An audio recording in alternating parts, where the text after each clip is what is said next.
não parar, não precipitar e não retroceder. Então dizer para esse cara, sabe quando nós vamos parar? Nunca. Nunca na sua porca vida. Né?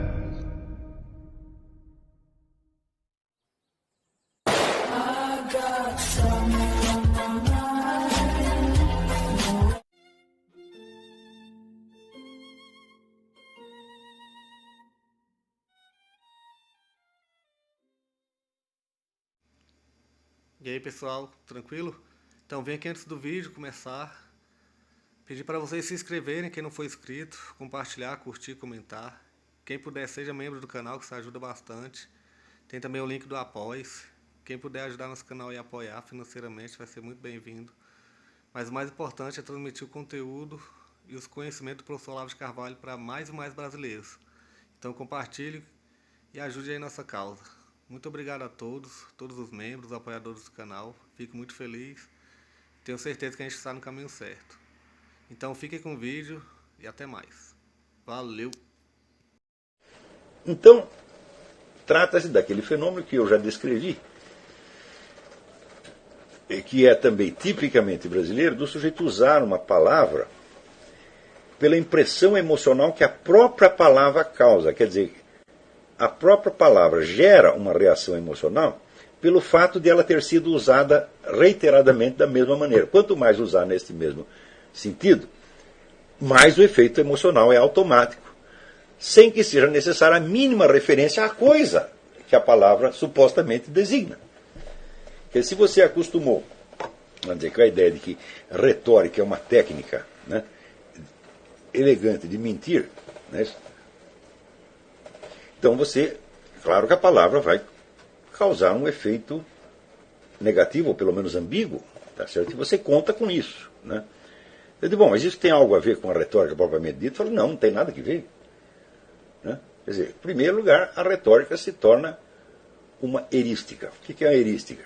Erística é quando você está tentando vender para o público certas conclusões a partir de premissas que ele não compartilha, mas que você consegue enganar o sujeito de tal modo que ele, naquele momento, ele pensa que acredita naquilo. Então vocês entendem que para fazer isso você jamais pode incorrer no risco de uma análise dialética. Jamais, jamais, jamais. Então, se você quer vender uma premissa que não é de domínio público, como se fosse de domínio público, você tem que enunciá-la nos termos usuais com que se expressa a verdadeira crença pública. Né? Então, por exemplo, essa crença pública ela pode ser expressa, ela pode ser até sistematizada com um conjunto de afirmações em que todo mundo crê. Tá certo? E isso vai, vamos dizer, desde aquelas premissas óbvias que são compartilhadas por toda a humanidade, por exemplo, a saúde é melhor que a doença, a riqueza é melhor que a pobreza, antes rico do que, né, como diz o Chico Buarque, antes rico e com saúde do que pobre e doente, que essas banalidades que todo mundo acredita, até certas, vamos dizer, premissas que são específicas de uma sociedade determinada num momento determinado. Não é isso? Então, por exemplo, hoje em dia você tem uma premissa assim: as pessoas são boas quando elas lutam por um futuro melhor para a humanidade. Não há quem não acredite nisso. Não é isso? Se ao contrário, tá certo? Você diz que a ideia do futuro melhor é a ideia mais criminosa que existe no mundo, eu digo, meu filho, você não tem como você expor isto retoricamente. Isso é impossível. Quer dizer, você está jogando contra a credibilidade pública. Né? Então, para você demolir uma crença pública, você tem que partir, vamos dizer, para uma análise dialética, quando você vai confrontar essa ideia com outras e vai chegar à conclusão de que a outra é melhor. É melhor em si mesma, pelas suas virtudes intrínsecas, e não por ser compartilhada por todo mundo. Se você está justamente querendo que as pessoas passem a acreditar uma coisa em que ninguém acredita, então o único meio de fazer isso é uma análise dialética, não tem outra maneira. A não ser que você possa fazer uma campanha de propaganda, o que não está ao alcance de nenhum articulista. Quer dizer, você precisaria pôr outdoors, anúncios na TV, fazer programas, fazer shows de TV, shows musicais, etc., para impingir aquela ideia. Né? Então, isso evidentemente está fora da minha especialidade, eu não tenho nem o capital e nem o talento requerido para isso. Por exemplo, essa coisa do aquecimento global. É claro que 20 anos atrás ninguém pensava em aquecimento global, mesmo porque as mesmas pessoas que hoje falam de aquecimento global falavam de resfriamento global. Daí eles mudaram de ideia e falaram, não é mais resfriamento global. Agora é aquecimento global. Então tem que fazer uma campanha, como isso contraria o que todo mundo acreditava. Bom, você pode criar um novo padrão de credibilidade mediante a propaganda maciça. Tá certo? Propaganda que não pode se apresentar diretamente como propaganda, ela tem que se apresentar como se fosse um produto espontâneo do senso comum. Então você não vai fazer anúncios que preguem aquela coisa, você vai fazer filmes, né, shows musicais, livros e artigos, sempre tomando aquela premissa como se já estivesse demonstrada. Você vai contornar a discussão da premissa. Então, aí, isso é exatamente o que se chama a erística. Quer dizer, você vai tomar uma crença na qual ninguém acredita, e vai fazer todo mundo passar a raciocinar como se sempre tivesse acreditado nela. Isso é erística. Quer dizer, falar no livro Tópica do Aristóteles está muito bem explicado isso. Quer dizer, você está raciocinando não a partir da crença pública, como se faz em retórica normal, mas você está raciocinando a partir de uma falsa crença pública que você está tentando impingir como se fosse uma crença pública. Então está fazendo o idiota acreditar que ele sempre acreditou naquilo que ele passou a acreditar naquele momento mesmo. Então, quer dizer, nem mesmo os instrumentos da retórica normal estão à minha disposição. Tá certo? Quanto mais os da erística. Eu digo, então, o número de pessoas que usam esse termo retórica, nem sempre, vamos dizer, eles estão de má intenção, frequentemente eles estão tentando dizer alguma coisa que eles acham mesmo. Mostra, então, este hábito brasileiro de usar as palavras, vamos dizer, pela impressão emocional direta que elas causam, sem ser necessário uma referência ao objeto de que se trata. Este é um dos topoi, dos lugares comuns brasileiros. Essa é uma regra da lógica brasiliensis. Nunca lembre às pessoas a distância que pode haver entre a palavra e a coisa. Aliás, nunca se refira a coisa nenhuma. Fique na relação direta, palavra-emoção. E as pessoas podem escrever textos inteiros assim, onde não há uma só referência a qualquer coisa do universo real. Nada, nada, nada, nada, nada, nada. Só uma sucessão de emoções causadas diretamente por evocações associadas a esta palavra ou aquela palavra pelo uso repetido. Há pessoas, há autores no Brasil, que praticamente tudo que eles escrevem é assim. O Dr. Emir Sader é um. Não há um artigo do Dr. Emir Sader que não seja mero encadeamento de reações emocionais a palavras. Então eu digo, olha, isso aqui é um fenômeno que, se nós tivéssemos os recursos para isso, e se existisse o ensino universitário normal, já teria sido estudado, né, como um fenômeno sociológico de extrema importância. Porque, afinal de contas, o Dr. Emir Sader tem leitores e é tido como, vamos dizer, uma pessoa respeitável, né, um chefe de departamento universitário. Então, olha, isso é uma coisa que vamos dizer, se você pensar bem, a escala mundial, isso é raríssimo. Não existem cientistas sociais que escrevam assim. E como é que aparece, de repente, um professor de ciência política que escreve tudo que ele escreve é assim? Quer dizer, que é uma erística da mais baixa qualidade, quer dizer, uma erística feita para um público imbecil. E o sujeito escreve assim e ninguém repara que tem nada de errado. Né? E daí, se eu escrevo que tem algo errado ali, as pessoas dizem, não, isso é uma discussão política. Você tem uma ideologia o Dr. Emir Sader tem outra, e isso é um confronto de ideologias. Né? Então, claro que a palavra ideologia aí também é usada, num sentido que não tem nada a ver com o que as ideologias são. Na verdade, também é usada apenas para causar uma impressão. E agora, pergunto eu, como seria possível um confronto de ideias políticas entre um cara como eu e o Dr. Emir Sader? Eu digo, não é possível. É? Realmente não é possível, porque se você lê os escritos do Dr. Emir Sader, não há nenhuma ideia política ali. É? Há apenas uma série de impressões criadas pelo uso reiterado de certas palavras, num sentido que não tem nada a ver com as coisas que elas representam. Eu posso discutir, vamos dizer, uma ideia política que eu tenha lido, digamos, no Noam Chomsky. Eu posso fazer, porque ali tem alguma ideia política, ele está se referindo a fatos muito determinados. E o Noam Chomsky definitivamente não escreve nesse estilo. Não há ninguém nos Estados Unidos que escreva nesse estilo. Ninguém.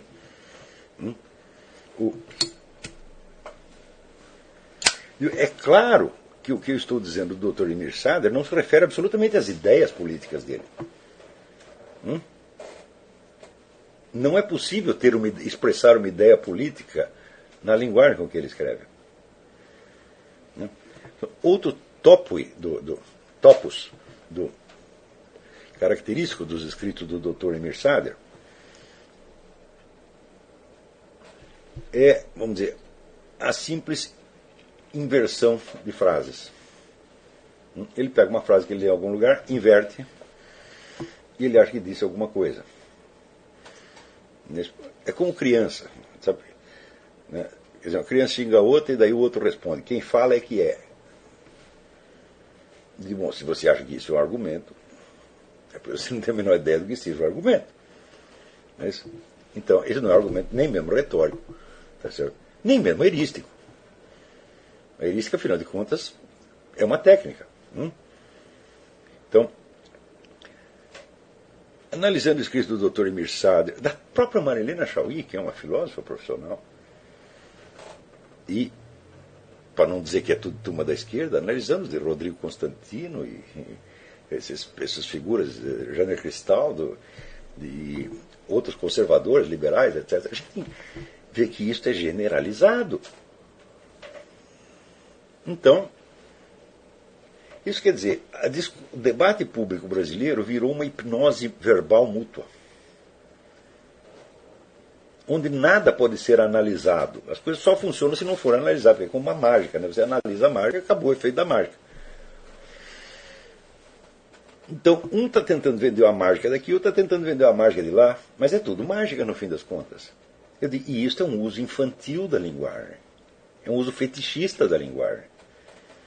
Para quem cresceu lendo Álvaro Lins, Otto Maria Carpo, né, Augusto Maier, Júlio Mesquita Filho, eu falo, meu Deus do céu, assim, é acachapante, é aterrorizante. Eu quando vejo, né, o tamanho da estupidez é uma coisa que realmente me aterroriza. Eu já cheguei à conclusão que a burrice é uma força física. Tá certo? Ela tem densidade, tem massa, tem densidade, tá certo? E frequentemente as palavras são impotentes contra ela. É como você, né, está tentando fazer com que um muro saia do lugar mediante palavras. Você está, não sai daí, desgraçado. Então, o muro não recebe, nem sequer recebe a sua informação. Então, se nós perguntarmos como aconteceu isto, então nós vamos ter que remontar a uma época em que isso não acontecia. E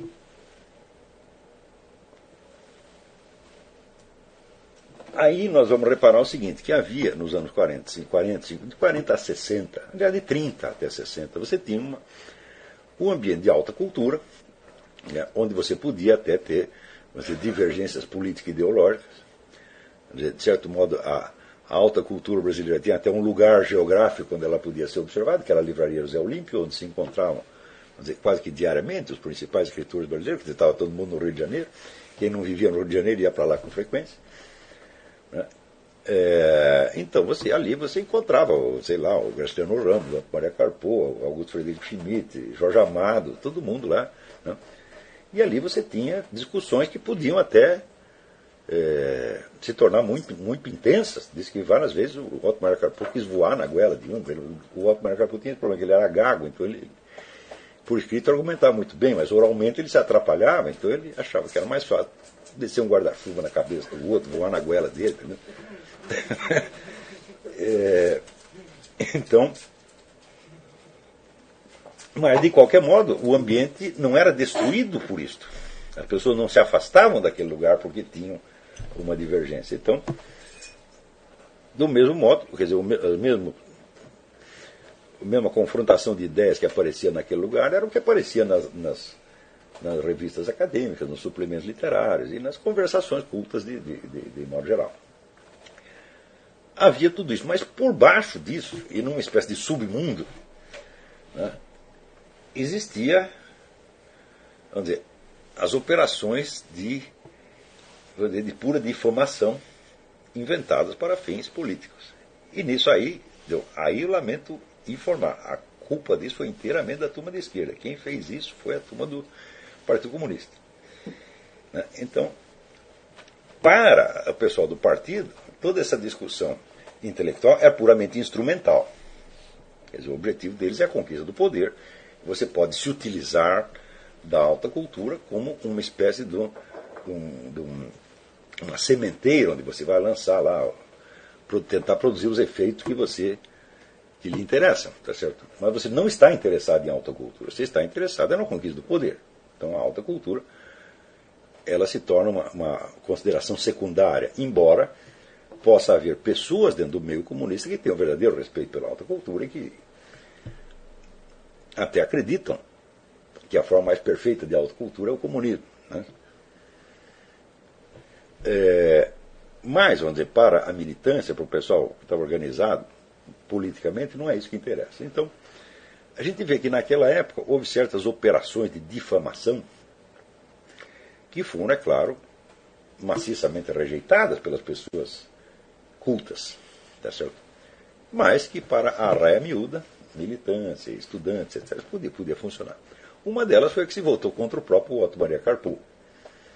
Logo que o Otto Maria Carpo chegou, né, o pessoal do Partido Comunista espalhou que ele era um perigoso agente nazifascista, né, quando na verdade ele estava fugindo do nazismo. Quando os nazistas tomaram o poder na Áustria, ele se mandou, não só por ele ser um adepto do regime anterior, que era o regime do chanceler Dollfuss, em favor do qual ele escreveu 2 livros, né, e vários artigos de jornal, mas pelo fato de ele ser meio judeu, o que já é suficiente para comprometê-lo. Na verdade, oficialmente ele não seria judeu, porque ele era judeu por parte de pai. E no mundo judaico, a hereditariedade é materna. Para você ser um judeu autêntico, você precisa ter uma mãe. Né? Mas, de qualquer maneira, meio judeu, para os alemães já era mais do que os nazistas, era mais do que suficiente para comprometer o sujeito. Né? Então, ele se mandou, saiu correndo, né, e pediu socorro para o Vaticano e com uma carta de recomendação escrita pelo próprio Papa Pio XII ao Alceu Amoroso Lima, veio parar no Brasil. O Alceu Amoroso Lima até não deu muita importância para o sujeito, não percebeu que estava conversando com um gênio, chega lá um sujeito esquisito, né, meio corcunda, gaguinho, falando um português, um francês, com sotaque austríaco. Não deu muita importância para o sujeito e arrumou um emprego para ele numa biblioteca do interior do Paraná. Né? Foi um equívoco do qual depois ele se arrependeu muito. Mas o Carpo estava aí nessa condição. Quando ele, através do Álvaro Lins, ele consegue um contato no Correio da Manhã e começa a publicar aqueles artigos formidáveis, os melhores que ele escreveu, os primeiros que ele escreveu aqui, que estão no livro Origens, Fins e Assins do Purgatório, são as melhores coisas que ele fez no Brasil. Imediatamente o pessoal do Partido Comunista começa a espalhar no submundo, não em grandes jornais, mas nos seus próprios jornais, para ver Semanário Comunista, essa noção de que era um perigoso agente nazi-fascista. Logo depois, quando eles viram que o negócio não pegou, porque todo mundo sabia a história do Carpo, então não deu para convencer ninguém, eles fizeram o contrário, decidiram usar o Carpo como instrumento para queimar um outro. Então, quando veio em visita ao Brasil, que morou anos aqui, o grande romancista francês Georges Bernanos, passaram ao Carpo, eu não sei como, não sei quem foi exatamente o portador da coisa, passaram uma série de informações falsas sobre o Bernanos para o Carpo, e o Carpo escreveu uns artigos descendo o cacete no Georges Bernanos.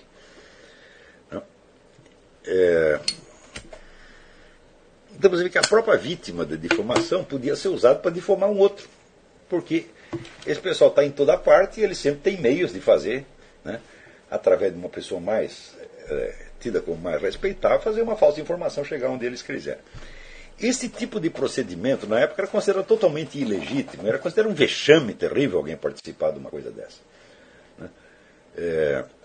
Mais tarde, o próprio pessoal comunista, né,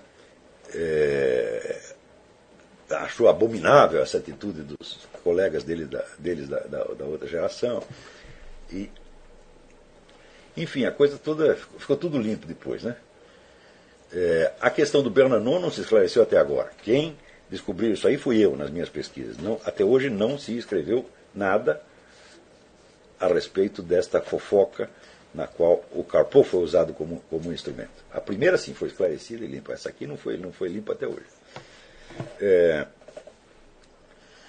Então esse tipo de coisa era anormal na época. A partir dos anos 60, quando se introduzem no Brasil as obras do Antônio Gramsci, em que o pessoal do Partido Comunista começa a ser treinado para a ideia de ocupação de espaços e conquista da hegemonia. Não é isso? Então, as pessoas que passam a ocupar os postos nas instituições de cultura, na mídia cultural, mídia literária, etc., são pessoas que tinham este treinamento para fazer este tipo de operação, e não pessoas de alta cultura. E isso aí, evidentemente, é o fator imediato que gera toda uma tragédia. Tá certo? A coisa mais característica dessa estratégia do Gramsci é o papel que nela tem, vamos dizer, a mentira e a camuflagem. Praticamente, no Gramsci é tudo camuflagem. Tudo. Nada pode ser declarado publicamente. Quando ele diz que o partido deve chegar a ter a autoridade onipresente e invisível de um mandamento divino, de um imperativo categórico, então é absolutamente fundamental que quando as pessoas dão a sua adesão a esta ou aquela crença em particular, elas não saibam de onde veio aquilo. E que aquilo, ao contrário, pareça ter se disseminado espontaneamente no mundo letrado.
Chegamos a mais um final de uma aula, de um vídeo. Espero que tenham gostado.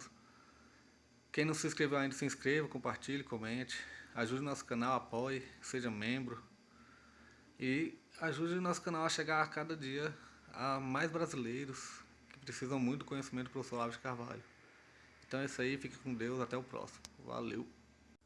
Então é isso aí, pessoal, que é o nosso canal, que são alguns livros que eu já li. A maioria foi doação, mas alguns eu adquiri, professor Olavo de Carvalho. Alguns livros se perderam aí que eu emprestei, professor Alexandre Costa, a Bíblia Sagrada. 10 lições sobre Karl Marx. Indico a não ler esse livro, que é muito ruim mesmo. Alguns pensadores aqui que realmente, como o professor Olavo de Carvalho disse, não são pensadores. Valeu, tamo junto aí. Apoie nosso canal, seja membro.